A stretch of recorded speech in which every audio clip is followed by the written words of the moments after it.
After studying this module, you shall be able to know about the nature of reality, learn about the ontology and epistemology, learn about various paradigms in research of qualitative data, evaluate the paradigms with each other.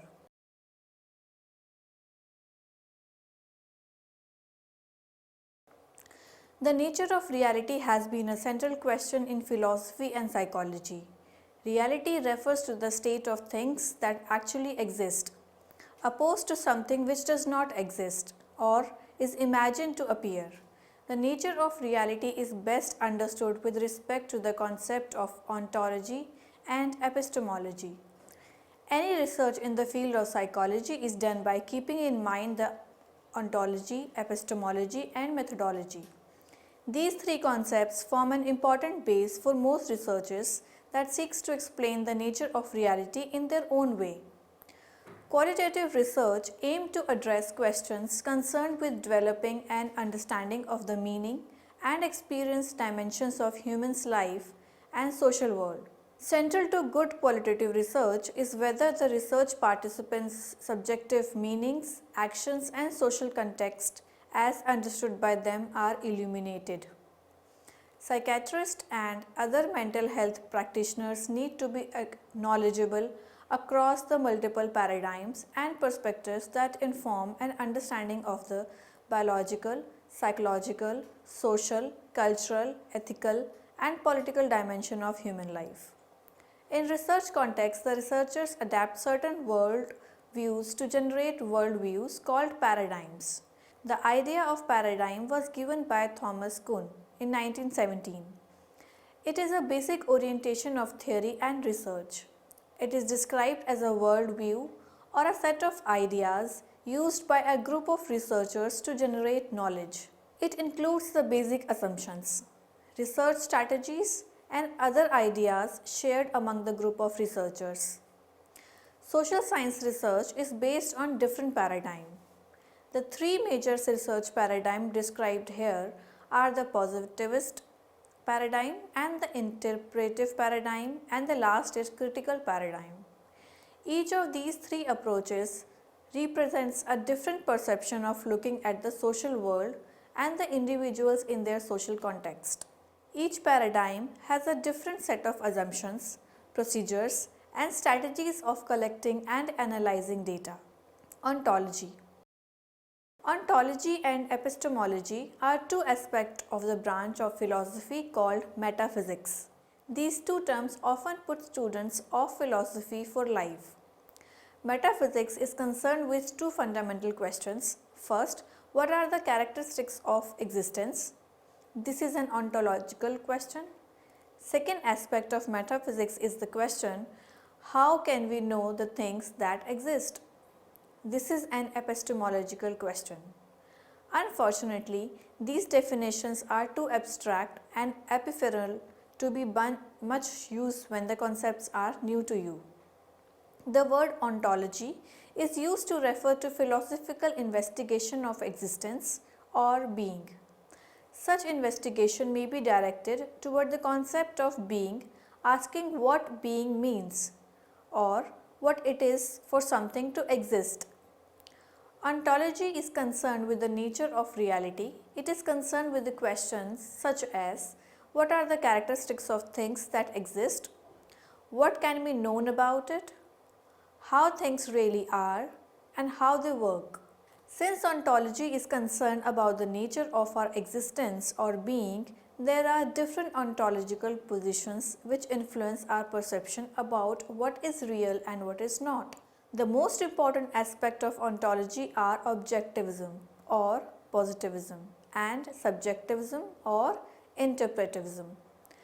A materialist position is more closely related to objectivism, where it is believed that all that is real in the material or physical world and any social phenomena that occurs is independent of the social actors. For example, someone who takes a materialistic ontological position, example, all that is real is the physical or material world, would reject the idea that ghosts or spirits can influence the physical world. Why? because ghosts cannot exist if all that is real is physical. Materialism is one of the major ontological positions and is the foundation for much of the research conducted in the natural sciences. However, a competing view of reality is idealism, which proposes that reality is mental and spiritual rather than material. Subjectivism believes that any social phenomena is created based on the perception and action of the social actors. Thus, it is the human being who create reality based on their perception and experiences. Proponents of that position assert that perception, what we perceive through our senses, creates a reality and there is no other reality than what is in our heads. That is, there is no reality other than what humans create in their own minds. From this, it can be inferred that different ontological position can lead to very different way of dealing with and understanding any issue. Thus, identification of the ontological position at the starting of the research is extremely important for any researcher because based on this they decide the researcher paradigm or design. For example, a choice of objective ontology would lead to a positivist epistemology using a deductive approach and quantitative methodology would be applied.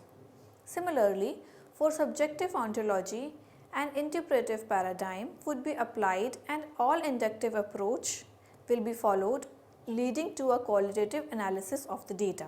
Now, epistemology. The term epistemology is derived from the Greek word epistem, meaning knowledge. It is concerned with what we can know about reality and how we can know it. It seeks to find out the relationship between the knower and the known. So, basically it is concerned with the sources, the extent, the possibilities, the legitimacy and the nature of knowledge.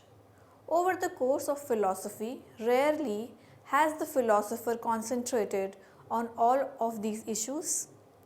Rather, most of the philosophers have concentrated only on one or two of these issues with the exclusion of the others. There is a vast array of views about those topics, but one virtually universal presumption is that knowledge is true belief, but not mere true belief. For example, lucky guesses or true beliefs resulting from wishful thinking are not knowledge. Thus, a central question in epistemology is what must be added to true beliefs to convert them into knowledge. Some epistemological questions are: what is knowledge? What is the correct analysis or definition of the concept of knowledge? What is the extent of our knowledge? About what sort of thing is knowledge actually held? What are the sources of knowledge? How can we acquire it? Can I be sure of knowledge? Is there any genuine knowledge? Concern with the first question has predominated psychology since its inception. Though this concern is as old as antiquity in philosophy, Plato was the first person to address the second question, and this attention has continued uninterrupted in the present day. The third question was also important in antiquity, but has also been a central focus of epistemological discussion through the medieval and early modern periods. The fourth question raises the issue of skepticism, which is questioning or raising doubts about the unempirical knowledge or beliefs and opinions that are stated as facts. Paradigms in research. According to Fosse et al., in a research context, the term paradigm describes a system of ideas or worldviews used by a community of researchers to generate knowledge. It is a set of assumptions, research strategies, and criteria for rigor that are shared, even taken for granted, by that community. There are three principal research paradigms. First, logical positivism. Second, interpretive paradigm, and third, critical paradigm. They represent different ways of looking at reality, which involves choosing different approaches to observe and measure the phenomena of interest. Positivist paradigm. Positivism as a school of thought emerged during the 17th century, and it was established by French philosopher Auguste Comte. He believed that the society had passed through three stages of explanation. First stage was theological explanation, which dominated the society for a long time. The second was a more enlightened stage, metaphysical or philosophical explanation, and then came positivism, considered to be superior to all. According to Comte, the only thing of which we could be absolutely sure of is one which is observable and measurable, and since the data of the natural sciences, that is chemistry, biology, physics, is publicly observed, it should be trusted. He argued that the methods that were so successful in the natural sciences should also be applied to human sciences. He advocated the use of scientific methods to validate theories of human behavior. Scientifically speaking, all isolated empirical observation is idle and even radical uncertain. Science can use only those observations which are connected, at least hypothetically, with some law that is such a connection which makes the chief difference between scientific and popular observation, embracing the same facts but contemplating them from different point of views, and that observations empirically conducted can at most supply provisional materials which most usually undergo an ulterior revision. The observer would not know that he ought to look in the facts before his eyes, but for the guidance of a preparatory theory. This is undisputed with regard to astronomical, physical, chemical research, and in every branch of biological study. Carrying on the analogy, it is evident that in the corresponding division of social sciences, there is more need than anywhere else of theories which shall be scientifically connect the facts that are happening with those that have happened. Thus, the idea of positivist paradigm is based on the positivist school of thought. The positive social science researchers seek quantitative analysis of the data and prefer rigorous and exact measurement in their objective research. The researcher usually begin with the cause and effect relationship which they aim to prove applying a deductive approach which would lead to discovery of laws of behavior which will enable prediction and control of behavior. Thus their explanation is nomothetic. The framework is very rigid and therefore they assume that social reality consists of stable and pre-existing pattern. They make generalization in a value-free context. Thus, social relations are seen as facts that are objectively analyzed using precise quantitative methods such as experiments, surveys, and statistics. The replication of the result is considered to be extremely important, and it is related to empirical analytical approach, a hard paradigm of research. The values, emotions, beliefs, or anything subjective is completely discarded. The research carried out by positivists is objective and free from personal biases that may affect the research results. The researcher's voice is considered to be superior than the participants. The researcher is more important figure and the inquiry of the information is a one-way process. The positivist paradigm, however, has been criticized on several grounds. The logical positivism has been criticized for its reductionism, that the processes are reducible to physiological, physical or chemical events, and social processes are reducible to relationships between action and individuals. It considers the human being to be passive and puppets in the hand of the environment.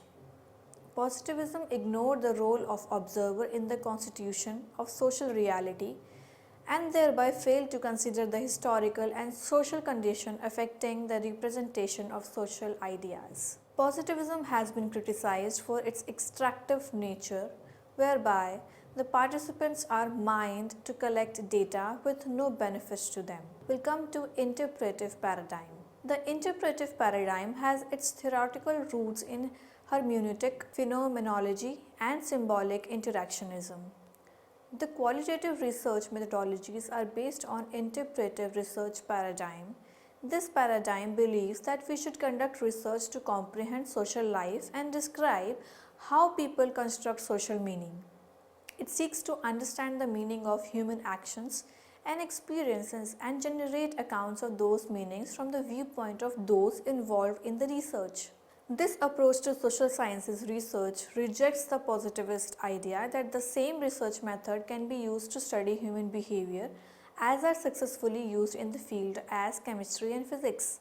Interpretive argues that when you study the behavior of a metal, the primary cause of changes in the metal are in the environment. For example, heat, stress. Humans behave the way they do in part because of their environment. However, that influence is not direct as it is with a piece of metal. Humans are also influenced by their subjective perception of their environment, their subjective realities. We do not worry about the subjective impression of a steel bar, but if we are to fully understand the behavior of an 18-year-old delinquent, we must understand her view of the world around her. We must also understand the subjective perception of her by others in her social and cultural context. Thus, for the interpreters, what the world means to the person or group being studied is critically important to a good research in the social sciences. The most prominent interpretive methodologies in psychiatric research are ethnography, phenomenology, and narrative approaches, each of which addresses the issues of meaning from a different standpoint. For example, ethnography describes the meaning of a phenomena on the basis of its particular societal and cultural context and explore the way in which the phenomena has been constituted within a community or collective members over time. Phenomenological researchers, on the other hand, study the ordinary life world. They are interested in the way people experience their world, what it is like for them, and how best to understand their experiences. So, ethnography acknowledges the communities that are comprised of person, each of whom has his or her own subjective experiences, and phenomenology acknowledges that a person's life world is a social, cultural, and historical product as well as a pole of individual subjectivity. Thus, interpretive approach seeks to comprehend the meaning of human action and experiences irrespective of their individual or collective origins. Critical paradigm. Critical paradigm is a research tradition developed most notably by Horkheimer, Adorno, and Marcus. The critical paradigm advocates becoming aware of how our thinking is socially and historically constructed and how these limits our actions in order to challenge these learned restrictions. It emphasizes on the social and historical origins and context of the meaning of the human experience and actions, whether they are manifested in the individual or in the collective form. The philosophical roots of critical paradigm lie in the social, political, and emancipatory traditions like psychoanalytical, feminist, and Marxist traditions in which knowledge is acquired through critical discourse and debate. The research is conducted to uncover the hidden truth, myth that account for social relation and empower people to bring in radical changes in the society. It focuses on the critique and transformation of current structure, relationship, and condition that shape the constraints in the development of social practices in organization and communities through examining them within their historical, social, cultural, and political context. Consequently, inquiry is only for understanding the phenomena under study but is also used as a tool in the ongoing process of practical transformation of society. It is groundbreaking alternative to mainstream positive science as it offers evidence based on people-based experimentation and inquiry, which is lacking in positivist research. Critical researchers believe that social reality is multi-layered in the sense that social events and relations are based on hidden underlying structures, forces that evolve in a historical context. Thus, critical approach is directed towards how the society came to be configured at some point in time. This is reality created and shaped by social, political, cultural, economic, ethnic, gender-based forces that have been refined or crystallized over time into social structures that are taken to be natural or real. People, including researchers, function under the assumption that for all practical purposes these structures are real. Critical theorists believe this assumption is inappropriate. It seeks improved understanding of society by integrating all the major social sciences including geography, economics, sociology, history, political science, anthropology and psychology. The critical researchers see human being as creative, adaptive human being with an unrealized potential and who are caught by social forces that disempower or exploit them.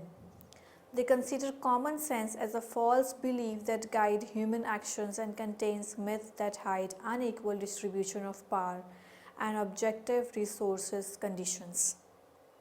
Critical paradigm explains social reality by criticizing the underlying structure of social condition and help people see the way to a better world. A true explanation theory of social reality is a source that helps people to understand their own experiences in the historical context and help them change their social condition or the social world. Critical social theory is thus a form of self-reflective knowledge involving both understanding and theoretical explanation, which aim to reduce entrapment in system of domination or dependence. The implication for methodologies informed by this perspective is that they aim to foster self-reflection, mutual learning, participation and empowerment rather than acceptance of discoveries. This reflective dialogue allows the researcher and the participants to question the natural state and change the mechanism for order maintenance. This is a way to reclaim conflict and tension. According to this paradigm, good evidence is informed by the theory about what the social is like and unveils myth and hidden truths. Summary: the nature of reality has been a central question in philosophy and psychology. Reality refers to the state of things that actually exist, opposed to something which does not exist or is imagined to appear. The nature of reality is best understood with respect to the concept of ontology and epistemology. They form the basis of various paradigms or worldviews that researchers adopt to understand the meaning and experiences dimension of human life and social worlds. Ontology is concerned with the nature of reality. It is concerned with the questions such as what are the characteristics of things that exist, what can be known about it, and how things really are and how they work. Epistemology is concerned with what we can know about reality and how can we know it. It seeks to find out the relationship between the knower and the known. So basically, it is concerned with the sources and the extent and the possibilities and the legitimacy and the nature of the knowledge. The term paradigm describes a system of ideas or worldviews used by a community of researchers to generate knowledge. It is a set of assumptions, research strategies, and criteria for rigor that are shared, even taken for granted, by that community. There are three principal research paradigms: logical positivism, interpretive paradigm, and critical paradigm. Positivism as a school of thought emerged during 17th century and it was established by French philosopher Auguste Comte. It said that information derived from logical and mathematical treatment and report of sensory experiences are only valid knowledge. The positivist social science researchers seeks quantitative analysis of the data and prefer rigorous and exact measurement in their objective research. The researchers usually begins with the cause and effect relationship, which they aim to prove applying a deductive approach which would lead to the discovery of laws of behavior which will enable prediction and control of behavior. Logical positivism grew out of positivism as an approach to research to solve the problems posed by it. It said that only that which can be directly observed and validated by more than one observer can be dealt with scientifically. The interpretive paradigm has its theoretical roots in hermeneutic, phenomenology, and symbolic interactionism. The qualitative research methodology are based on interpretive research paradigm. This paradigm believes that we should conduct research to comprehend social life and describe how people construct social meaning. It seeks to understand the meaning human actions and experiences and generate accounts of those meaning from the viewpoint of those involved in the research. Critical paradigm is a research tradition developed most notably by Horkheimer, Adorno, and Marcus. It emphasizes on the social, historical origin and context of the meaning of human experiences and actions, whether they are manifested in the individual or in the collective form. The philosophical root of critical paradigm lie in the socio-political and emancipatory traditions like psychoanalytical, feminist, and Marxist tradition, in which knowledge is acquired through critical discourse and debate.